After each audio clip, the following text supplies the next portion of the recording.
यानी ये कहीं भी डॉक्यूमेंटेड फॉर्म में नहीं है, ये एक प्रैक्टिस के थ्रू किया चला जा रहा है, एक ट्रेडिशन के थ्रू। It is coming from time immemorial, यानी रिटर्न कहीं नहीं है, एवोल्यूशन के थ्रू ये डेवलप होता चला गया and further it is also coming with the time in today's world. समझ गए? यानी जो पहले ट्रेडिशन था, पहले जो रूल्स रेगुलेशंस था, वो ऑल्दो कहीं रिटर्न नहीं है, कहीं डॉक्यूमेंटेड नहीं है, लेकिन वही फॉलो अप होता चला गया।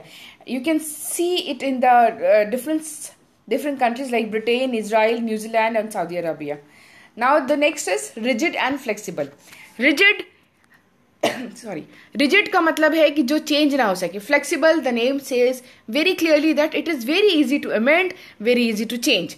देखो, एक सबसे अच्छी बात है, you can remember in this, कि अगर रिटन है, if something is written, it is very hard to change it. तो सिमिलरली जो रिटन कॉन्स्टिट्यूशन है वो रिजिड हो जाएगा और जो अनरिटन है वो फ्लेक्सिबल हो जाएगा। फॉर एग्जाम्पल देखो, यूएसए का एग्जाम्पल रिटन है, यूएसए में रिटन कॉन्स्टिट्यूशन है और it is very near to impossible to easily amend it. Written है और उसको अमेंड करना बहुत मुश्किल, इसलिए it is called rigid constitution.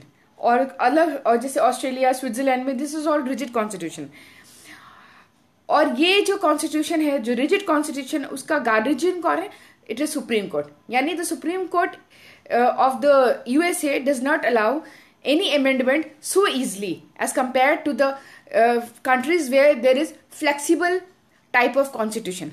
अब देखो, एकदम मतलब कहें रामबाण एंड ऑल दैट, कि वेरी इजी टू रिमेंबर। जो अनरिटन है, जो कहीं पे डॉक्यूमेंटेड नहीं है, उसको हम टाइम के साथ आराम से चेंज कर सकते हैं with the demand of time. It is in Britain, for example it is in Britain. Next is presidential and the, देखो, प्रेसिडेंशियल और पार्लियामेंट्री फॉर्म ऑफ गवर्नमेंट भी कहलाता है, या फिर presidential and parliamentary form of government के हिसाब से उनका अपना कॉन्स्टिट्यूशन होता है। तो कई बार हम इसे फॉर्म ऑफ गवर्नमेंट भी कहते हैं, इट इज ऑल्सो 110% करेक्ट। और कई बार हम कहते हैं कि अकॉर्डिंगली इनके कॉन्स्टिट्यूशन को, इनका कॉन्स्टिट्यूशन प्रमोट करता है प्रेसिडेंशियल फॉर्म ऑफ गवर्नमेंट को, या किसी देश का कॉन्स्टिट्यूशन प्रमोट करता है पार्लियामेंट्री फॉर्म ऑफ गवर्नमेंट को। इसमें बहुत सिंपल है to understand what is presidential और व्हाट इज पार्लियामेंट्री। फर्दर जब हम पढ़ेंगे टाइप्स ऑफ डेमोक्रेसी, उसमें detail we are going to discuss what is presidential और what is parliamentary form of government. यहाँ you can very easily understand the main difference between the two form of government is